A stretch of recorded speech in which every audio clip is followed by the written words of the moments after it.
He blocked a sword for Qin Shi Huang. His hands look reversed. He has been lying there for 2,000 years. Secrets of terracotta warriors and horses will air soon.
Our visit today will start with pit number 1. Let's go to pit number 1's most stunning spot.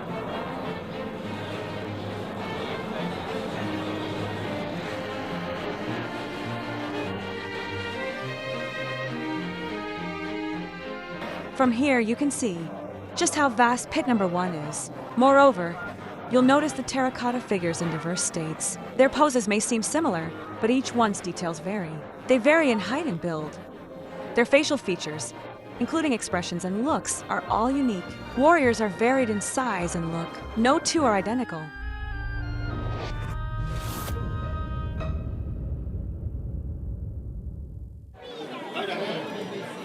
Each terracotta warrior has a unique face. This phrase may stick in your mind after visiting the museum. Yet, how many faces did you really see? Was it the distance, poor photography equipment, or the crowd blocking your view? You may have only glimpsed a few before being ushered out with the throng. It's as if you visited without really seeing.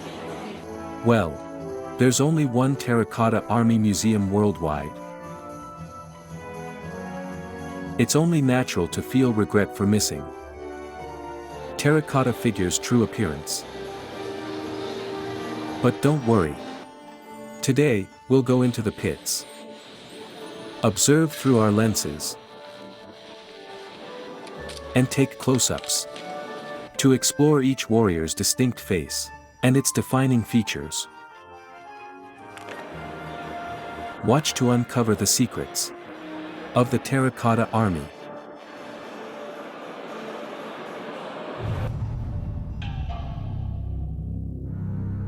This is the green-faced figure from the last episode. Its identity remains unknown. No one knows why its face was painted green. Debates about it have raged on for over 20 years. This figure, powerful and imposing, shows craftsmen's vision of a brave soldier.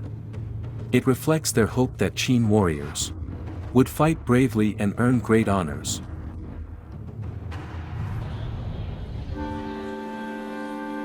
This one's an old soldier.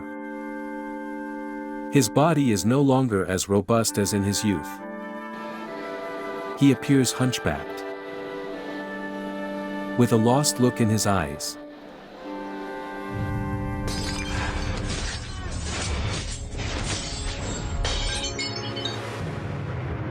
The following terracotta warrior is wounded, yet wounded in an odd way. A 30-centimeter long, 45-degree diagonal gash runs from his left cheek to his right shoulder, likely caused by a sharp weapon. See that car? It was found right behind it. He appears to be leaning back slightly, and his head's behind his body. To this side. It's over here, on the south side, about a meter away, but completely smashed. Later, we dug up some fragments and put them back together. He is a mid-ranking military officer, situated in aisle 9, north of pit number 1, and identified as number 12. Normally, collapsed pits crush figures, with fragments falling within a small nearby area. However, number 12's head has rolled over a meter from its body. This is clearly not just due to pit collapse.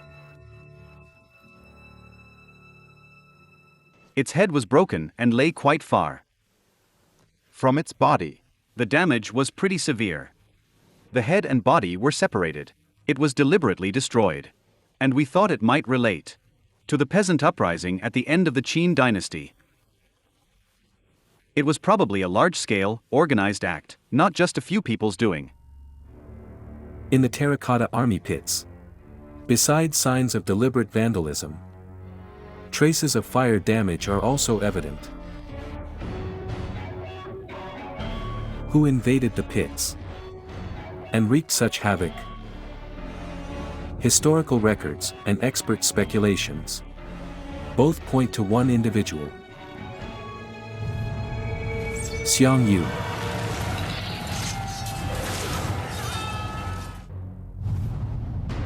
The feud between Qin Shi Huang and Xiang Yu is well known.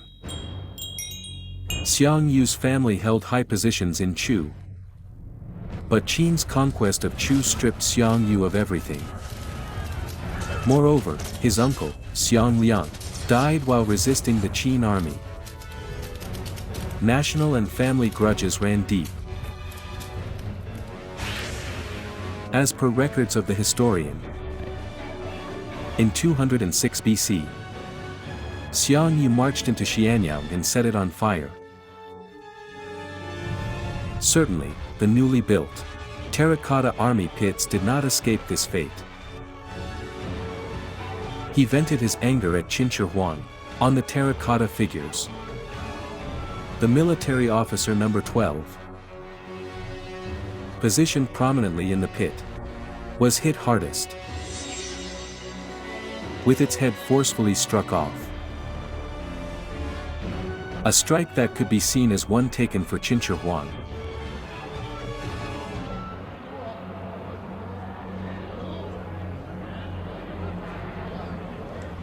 Moreover, his troops destroyed the terracotta army, not only out of hatred, but also for other motives.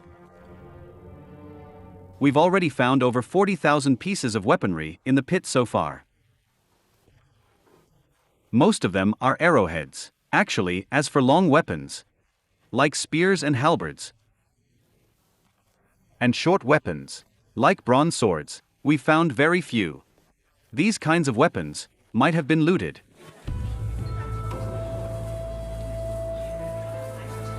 The restoration of warrior number 12 is done. However, the scar on its face remains forever. Each figure has a unique feature.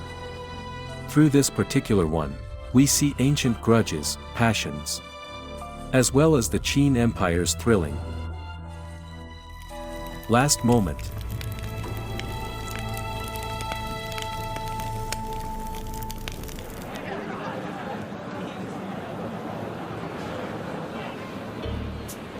Shen Maosheng is the person in charge of the 3rd Terracotta Army excavation. With decades at the Qin Shi Huang's Mausoleum Site Museum, he's experienced and familiar with diverse figures. Yet exceptions exist. This figure is really special, because its hand is turned outward. Turned outward. The left hand, you see, is twisted out, just like this.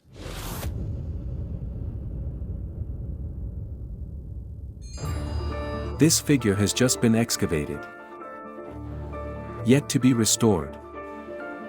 It lies in disarray on the table. It is precisely this left hand that has puzzled the experienced archaeological team leader. When we went to check it out, it really was the case. It was standing up, and well preserved. The hand was still in its original spot. Terracotta figures commonly include standing soldiers, kneeling archers, and charioteers. Although they now stand with empty hands, it is still discernible that they once held weapons, supported chariots, grasped reins, or hung naturally by their sides. Yet, the left hand of this specific figure is entirely unique. Its arm extends downward, palm facing out, and rotated inward clockwise to the extreme, severely straining the wrist muscles above the thumb. When archaeological team members mimicked this pose, their left arms felt notably uneasy. This is not a normal posture, leaving everyone puzzled and doubting if it was an error. We figured the craftsman slipped up while making it. He messed up at work and didn't install this figure properly, leaving it looking like this. Rarity holds high value in collecting. Misprinted currency and stamps often possess higher value. If this terracotta warrior is a defective figure from the Qin dynasty, it would be one of a kind. Yet, the Qin dynasty had a long-standing practice of marking products with craftsmen's names. It identifies the maker of each figure. During the crafting process, it's a kind of system. Each figure will have the maker's name carved on. It's a management method. These figures are for Qin Shi Huang's tomb. A mistake would be disastrous. How could such an obvious slip occur? Could it be intentional? So we went to look up info, and found the old report saying only 3 like this were found so far. Xi'an checked archaeological records and got an unexpected result. It turned out that decades ago, archaeologists had unearthed 2 similarly posed figures. Yet, they were also labeled defective then. However, decades later, another oddly posed figure was discovered. Xi'an felt that things were not that simple. In the old archaeological reports, it was mentioned from a terracotta pit, a weapon handle was unearthed, whose length reached 6.3 meters, since handles shouldn't exceed 3 times a person's height. Or it's unusable. So, what was such a long one for? We guessed it might be for flagpoles. Current archaeological findings suggest that the 6.3-meter artifact near the figure with an outward turned hand could be a flagpole. Considering its weight, with a military flag fluttering above, it is conceivable that when a flag bearer marches, one hand must steady the pole, while the outward turned left hand supports its base, bearing the full weight.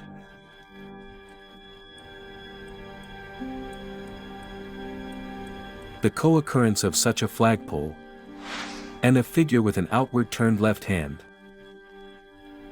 in the same area is hardly a coincidence. So we guess this gesture is probably for carrying a flag. When holding the pole, it turns its shoulder inward, and in this way, it can hold up the flagpole. Over 50 years of archaeology. Generations of researchers have jointly compiled detailed reports. Their study of these materials has sparked speculations about the identity of the terracotta figure, with an outward-turned left hand. One view suggests it might be a new type of soldier in the pits, the flag bearer. Although few in number, flag bearers captured everyone's focus. Warriors relied on flags to identify allies, boost morale, share messages, and direct troops. Among varied terracotta warriors, this one is especially important. Bearing the military banner, it is the soul of this underground legion.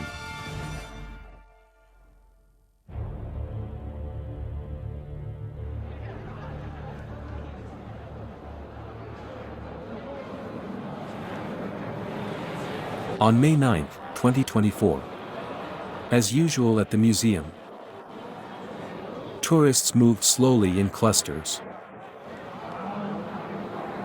The staff at the Terracotta Army Hospital continued their work, with methodical care, as usual. It was an ordinary day at the museum. But for warrior number 24, it was a big moment. After waiting over 2,000 years,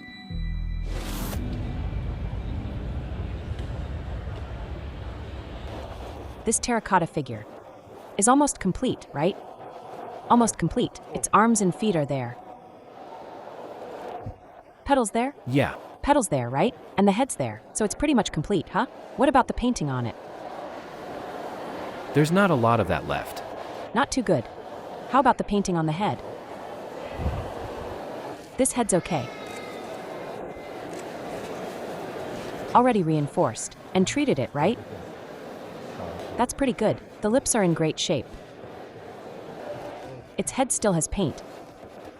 The head paint looks nice, but the body paint's mostly gone, huh? Just a tiny bit left here, right? And its arm is missing some parts, right? Is it missing something? Nope. Cool. So it's quite complete, right? It's the most complete one. That's why I'm gonna fix this one up first. after 10+ days of reassembly, cleaning, and rigorous virus testing, Warrior number 24, with over 200 fragments, is now whole. It is now ready for its final surgical step: splicing.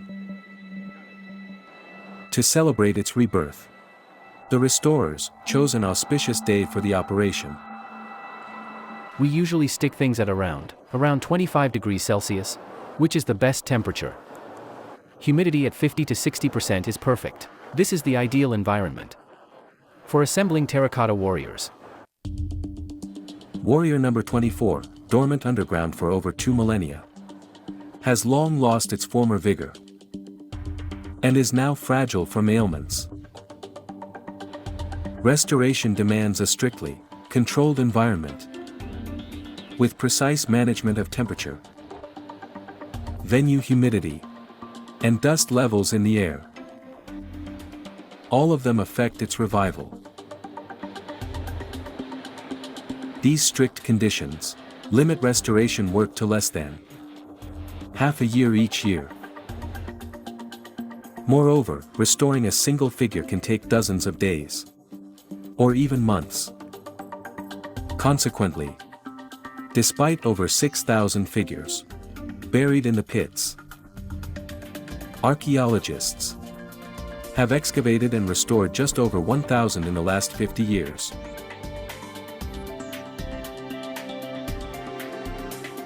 After days of waiting, today offers ideal conditions for number 24.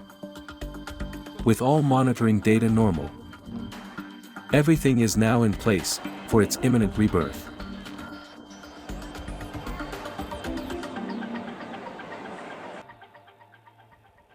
Be careful when gluing.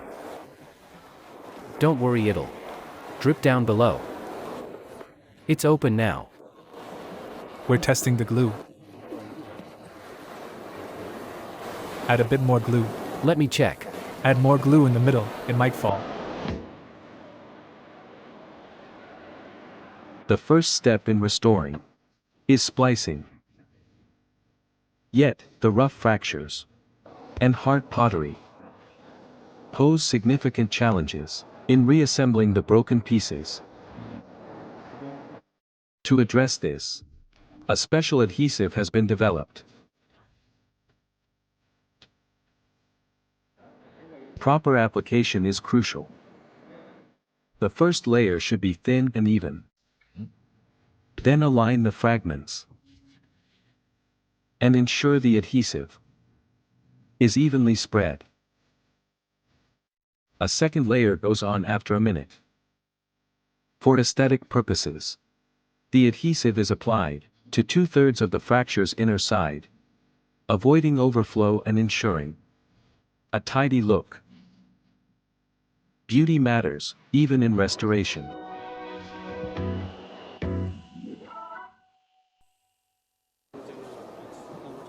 Wanwan, come over and give a hand. Jiao, come and hold it. Let Yang adjust that one. Hold it. Wanwan, help hold it from there. Yang, go grab that piece. Go get that fragment.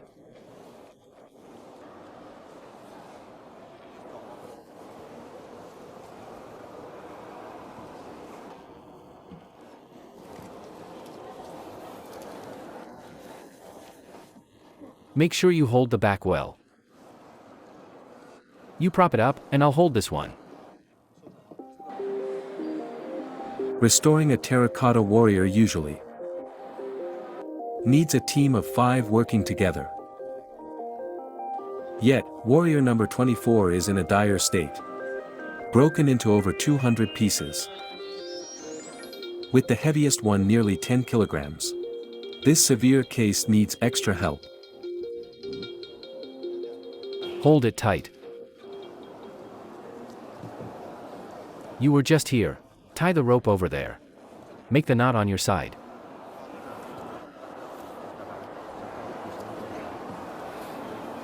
As low as possible. It's still too high. Down, down a bit more. Here, tie another layer on top.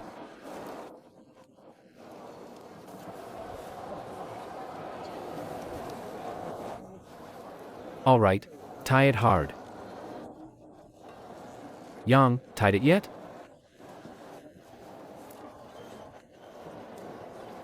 Check the cracks on your side. All good?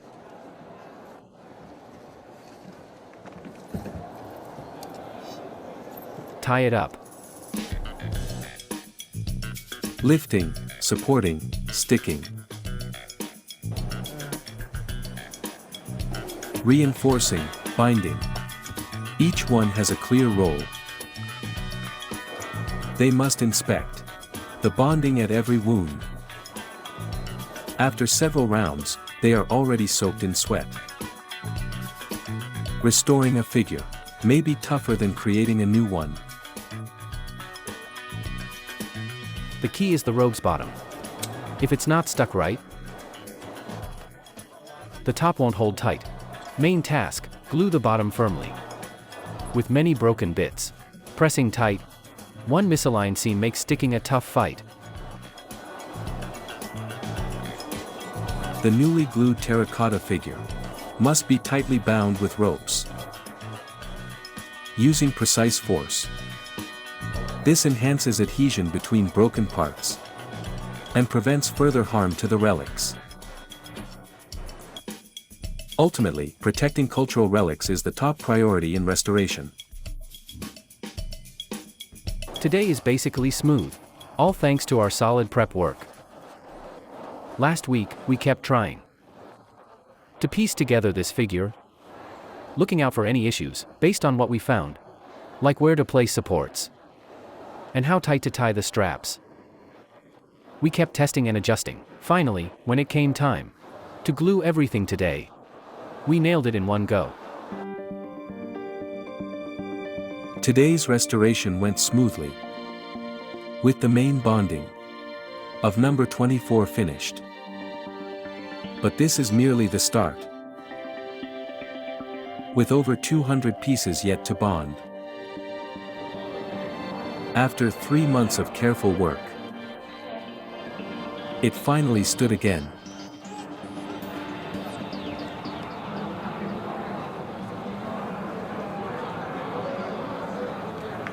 Some desire to stand tall, while others don't. Lying down may be better for them.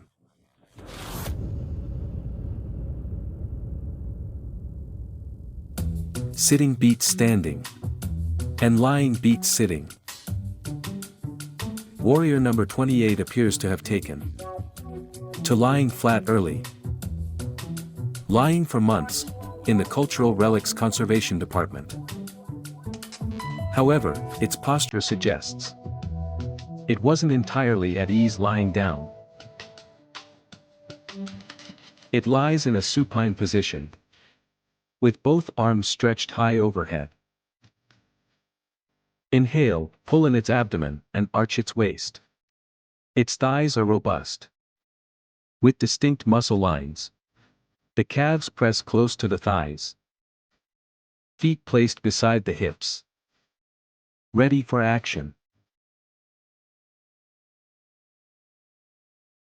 When the Qin people made this figure,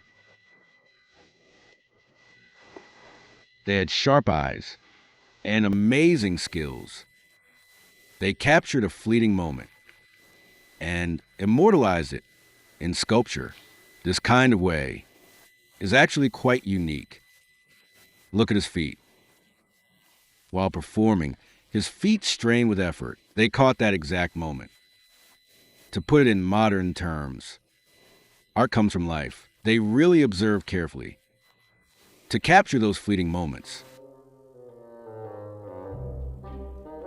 Officially known as the Acrobat Warrior, number 28 was unearthed from a pit within the inner city. It is less than 100 meters away from Emperor Qin Shi Huang's tomb. The mausoleum mirrors capital Xi'an's layout, centered around the mound, and divided into inner and outer. The closer to the mound, the nearer to Qin Shi Huang, and thus amplifying the chance of his favor.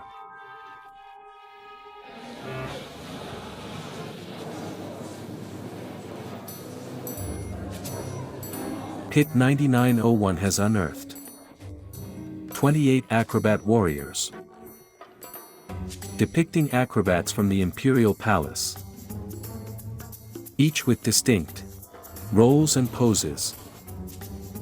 Qin Shi Huang placed them nearby,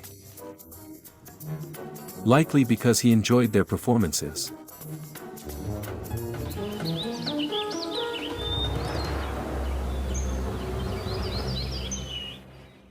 Number 28 has been here for several months.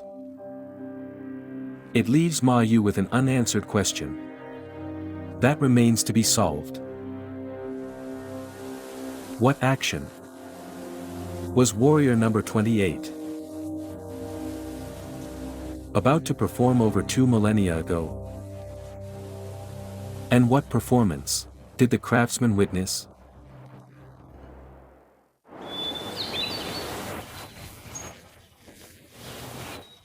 Modern restorers can't time travel to ask the ancient craftsman.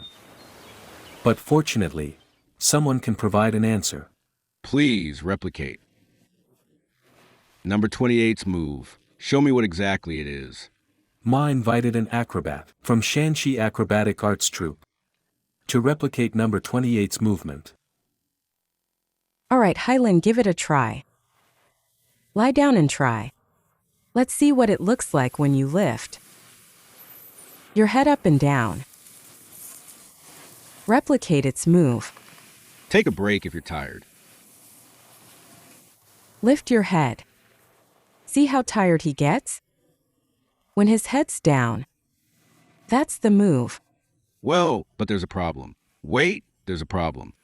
Your hands were like this, but they should be more like this. This gesture saves effort, right? Is it better this way? This looks right. It's hard to exert force. Wider makes it easier. First, observe it, then think it through. That's how you'll get it right. I think its knees aren't on the ground. Almost touching. Just nearly. An ancient acrobat.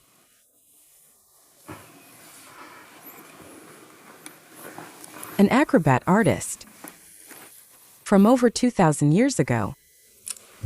Perform his act. Over 2 millennia ago, Qin craftsmen captured a transient pose, leaving a mystery as well. Today, a young acrobat strives to replicate this pose, hoping to help archaeologists find out. What act was number 28 performing?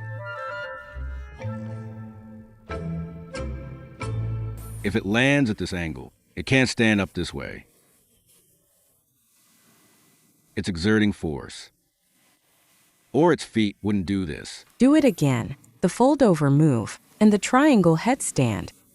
Focus on the folding part. See the moment.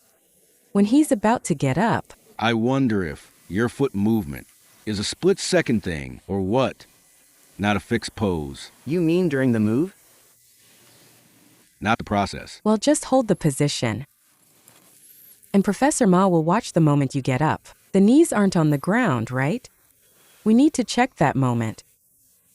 Come on, do it again. Just mimic its pose.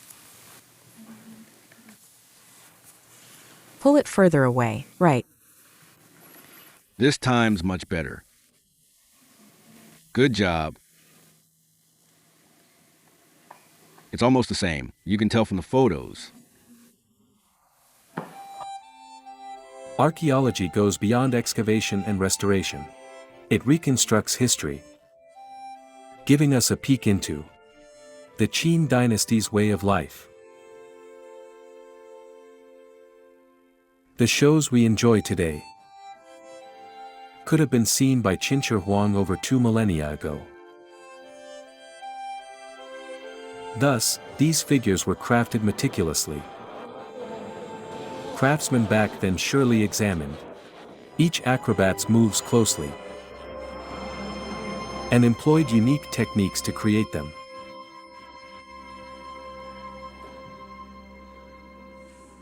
While we were fixing up those acrobat terracotta warriors, we found that many of them had extra clay, added a second time, like on the left knee here.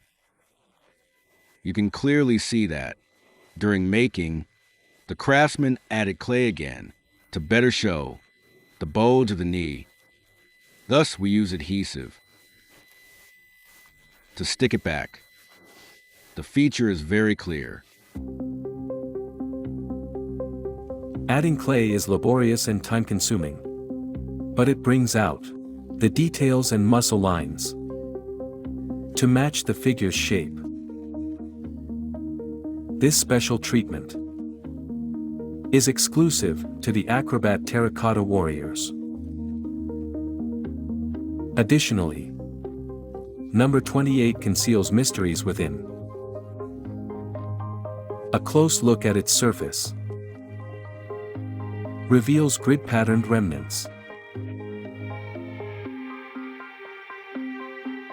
It used a technique we call Ramie adding craft. This method uses Ramie as support and reinforcement. We haven't found this technique used in other terracotta figures yet. Number 28 is in a supine position, rather than the standing or sitting pose. Every muscle is captured at the moment of exertion. To ensure its stability, the craftsmen over 2,000 years ago found a solution. They mixed Rami into the clay, much like reinforcing concrete with steel bars, boosting the pottery's strength and resilience. Thanks to this ingenious design, number 28, despite lying supine, remains largely intact, letting us glimpse the splendid moment of its performance. Despite its strenuous efforts, number 28 might not have been the team's star. The number 4 stud-adorned figure was the star back then. Warrior number 4 once donned a splendid performance costume. But after 2,000 years underground, its attire has dulled. Conventional restoration can restore its look, but fails to revive the vibrant colors of its costume. Number 4's glory is now obscured, but archaeologists won't stand for it. Thus, they came up with a bold idea. We reached out to a top textile research base under the National Cultural Heritage Administration, China National Silk Museum. We collaborated with them. The brocade was woven using a Han Dynasty loom, while the pants patterns were hand-embroidered, something machines just couldn't pull off. We wanted to try displaying this outfit on a 3D printed figure. The restoration of number 4 Acrobat embarks on a fascinating journey. After reassembly and bonding, it requires bespoke tailoring. At the China National Silk Museum in Hangzhou, over 1,300 kilometers from the museum, a performance costume is being crafted for it. From the spotlight to the unseen, explore the daily scenes in the Terracotta Army Warehouse. These well-wrapped warriors, poised for their debut, need some appeal to earn a spot in the 50th anniversary exhibition of Qin Mausoleum Archaeology. Experts from the Public Security Bureau are analyzing fingerprints on the terracotta warriors. Follow our lens to Emperor Qin Shi Huang's Mausoleum Site Museum, where history abounds, alongside fascinating stories. Watch Exploring tomorrow for more Terracotta Army secrets.